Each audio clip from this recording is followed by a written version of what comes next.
अन्य समाचारों मળી રહ્યા છે અમદાવાદથી જે હાઈકોર્ટની મંજૂરી બાદ 7 ડે સ્કૂલ સામે તપાસ તેજ કરી દેવામાં આવી છે। શાળાની મંજૂરી સમયનું અને અત્યારનું ટ્રસ્ટ અલગ અલગ હોવાનું સામે આવ્યું છે।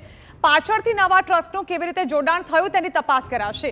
માઇનોરિટી સર્ટિફિકેટ અને નકશા રજૂ કરવા માટે પણ આદેશ કરાયા છે। તો અમદાવાદ મ્યુનિસિપલ કોર્પોરેશને ભાડા પેટે આપેલ જમીનના પુરાવો રજૂ કરવા પડશે। શાળાને 1 થી 8 ધોરણની મંજૂરી અને એનઓસી રજૂ કરવી પડશે। એક જ ધોરણના 20 ડિવિઝનને કેવી રીતે મંજૂરી અપાઈ તેની પણ તપાસ હાથ ધરાશે। નશીલા દ્રવ્યો, ચોક્કસ ધર્મના પ્રચારના આક્ષેપો સામે પણ તપાસ તેજ કરાશે।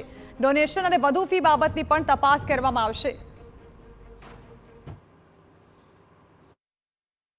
મંજૂરી જે ટ્રસ્ટની છે અને અત્યારે બીજું કંઈક ટ્રસ્ટ ચાલી રહ્યું છે, એટલે કે એમ જોવા જઈએ તો મંજૂરી કયા ટ્રસ્ટની છે એ માટે મંજૂરીના તમામ ડોક્યુમેન્ટ અમે માગ્યા છે અને અત્યારે હાલ પછી પાછળથી આ ટ્રસ્ટ ફેરફાર કરવામાં આવ્યો એ બાબતે કેવી રીતે ફેરફાર થયો। 2004માં જે ટ્રસ્ટ બનેલું છે એ ટ્રસ્ટમાં પ્રાથમિક શાળાની મંજૂરી તો 1978-79ની છે, તો પાછળથી કઈ રીતે આ ટ્રસ્ટ એડ થયું। એટલે આ પ્રકારની ઘણી બધી એવી બાબતો છે કે જેમાં એઓના ડોક્યુમેન્ટ મળે ત્યાર પછી જ આપણને હકીકત ખબર પડે।